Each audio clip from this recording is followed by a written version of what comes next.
ചിങ്ങമാസത്തിലെ ഓണത്തെ വരവേൽക്കാനുള്ള സർവ്വവിധ തയ്യാറെടുപ്പും തുടങ്ങിയിരിക്കുകയാണ് മലയാളികൾ. കർക്കിടക വാവുബലി കഴിഞ്ഞതോടുകൂടി ഇനിയിപ്പോൾ ഓണത്തിനായുള്ള പ്രതീക്ഷയോടുകൂടി വ്യാപാരികളും സാധാരണ മനുഷ്യരുമൊക്കെ കാത്തിരിക്കുകയാണ്. ഞാനിപ്പോൾ ഉള്ളത് ചാലക്കമ്പോളത്തിലെ പഴക്കടയ്ക്ക് പിന്നിലാണ്. ഇവിടെ ഹോൾസെയിലായും റീറ്റെയിലായിട്ടും വിൽക്കപ്പെടുന്ന വിവിധ തരത്തിലുള്ള പഴങ്ങൾ നമുക്ക് ദൃശ്യങ്ങളിൽ കാണാം. ഏതായാലും ഇപ്പോൾ ഈ ഓണവിപണിയിൽ ഞാലിപ്പൂവനും നേന്ത്രപ്പഴവും അത് വിലയുടെ സെഞ്ചുറി ലക്ഷ്യമിട്ട് കുതിക്കുന്നു എന്നുള്ളതാണ് നമുക്ക് പങ്കുവയ്ക്കാൻ കഴിയുന്ന വിവരം.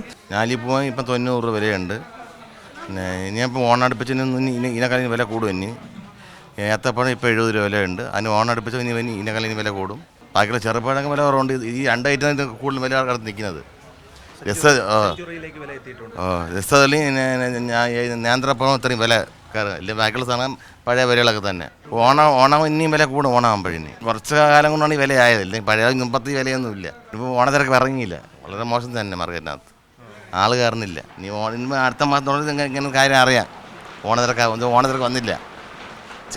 ചിങ്ങമാസമാകുമ്പോൾ അതിൻ്റെ ആൾ കയറി കാര്യം അറിയാവോ. ഞാട്ടിപ്പഴം തമിഴ്നാട്ടിൽ നിന്ന് തന്നെ പറയുന്നത് നാടൻ കുറവ് തന്നെ. ഓണം അടുത്തു വന്നതോടുകൂടി ഞാലിപ്പൂവൻ്റെ ചില്ലറ വില അത് ഉയരും എന്നുള്ളതാണ് നിലവിൽ നമുക്ക് പങ്കുവയ്ക്കാൻ കഴിയുന്ന വിവരം. നാടൻ ഞാലിപ്പൂവൻ വിപണിയിൽ കിട്ടാനില്ലാത്ത സാഹചര്യമാണുള്ളത് എന്നുള്ളതാണ് വ്യാപാരികളടക്കം സൂചിപ്പിക്കുകയും ചെയ്യുന്നത്. തമിഴ്നാട് ഉൾപ്പെടെയുള്ള അയൽ സംസ്ഥാനങ്ങളിൽ നിന്നുള്ള വരവും കൂടി കുറയുകയും ചെയ്തിട്ടുണ്ട്. ശക്തമായ മഴയും കാലാവസ്ഥാ വ്യതിയാനവും വാഴകൃഷിയെ ബാധിച്ചതോടുകൂടി അതിൻ്റെ ഉൽപ്പാദനം കുറഞ്ഞു എന്നുള്ളതാണ് വില ഉയരാനുള്ള പ്രധാനപ്പെട്ട കാരണം. ഇന്നത്തെ വിപണി കണക്കുപ്രകാരം കേരളത്തിന് പുറത്തു നിന്നെത്തുന്ന ഞാലിപ്പൂവിന് വിവിധ വിപണികളിൽ മൊത്തവില കിലോയ്ക്ക് 80 മുതൽ 100 രൂപ വരെയാണ് എന്നുള്ളതാണ് വ്യാപാരികൾ പറയുകയും ചെയ്യുന്നത്. ചില്ലറ വില അത് 80 മുതൽ 90-95 രൂപയിലേക്ക് അടുക്കുകയും ചെയ്യും. തൊടുപുഴയിൽ മൊത്തവില 80 രൂപയും ചില്ലറ വില 90 രൂപയുമാണ്. എറണാകുളത്ത് യഥാക്രമം 80-87 രൂപ വില കൊടുക്കണം. അതോടൊപ്പം തന്നെ ആലുവയിൽ 80-82 രൂപയാണ് ഇപ്പോൾ ഈ ചില്ലറ അതോടൊപ്പം തന്നെ ഹോൾസെയിൽ വിലയായി പങ്കുവയ്ക്കാൻ കഴിയുന്ന വിവരം. നാടൻ ഞാലിപ്പൂവിന് ഇതിലും മികച്ച വില ലഭിക്കുന്നുണ്ട് എന്നുള്ളതാണ് വ്യാപാരികൾ പറയുകയും ചെയ്യുന്നത്. തിരുവനന്തപുരത്ത് ഞാൻ പറഞ്ഞതുപോലെ തന്നെ നേന്ത്രപ്പഴത്തിനും അതോടൊപ്പം തന്നെ രസകദളിക്കും ഏതാണ്ട് 100 രൂപയിലേക്ക് വില അടുക്കുകയും ചെയ്യും. രസകദളിക്ക് കിലോയ്ക്ക് 100 രൂപയുണ്ട്.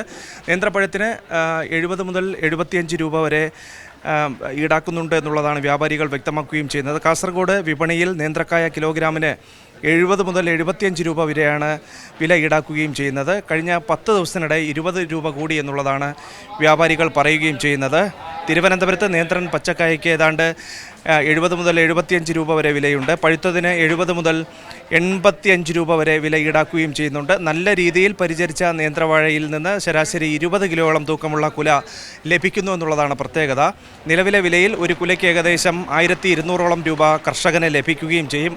ഓണവിപണി പൂർണ്ണതോതിൽ ഉണരുന്നതോടുകൂടി ഞാലിപ്പൂവനും നേന്ത്രക്കായ്ക്കും പുതിയ വില പ്രതീക്ഷിക്കുകയും ചെയ്യുകയാണ്. നമുക്കറിയാവുന്നതുപോലെ തന്നെ പച്ചക്കറിക്ക് പൊള്ളും വിലയാണ്. പഴവിപണിയിൽ കൂടി വില ഉയരുന്നു എന്നുള്ളതാണ് റിപ്പോർട്ട് ചെയ്യാൻ കഴിയുന്ന വിവരം. പി വി രഞ്ജിത്തിനൊപ്പം ചാലക്കമ്പോളത്തിൽ നിന്ന് അഭിജിത്ത് ജയൻ, സി മലയാളം ന്യൂസ്. ഏറ്റവും പുതിയ വാർത്തകളും വിശേഷങ്ങളും വിരൽത്തുമ്പിലറിയാൻ സി മലയാളം ന്യൂസ് എല്ലാ ഡിജിറ്റൽ പ്ലാറ്റ്ഫോമുകളിലും ലഭ്യം.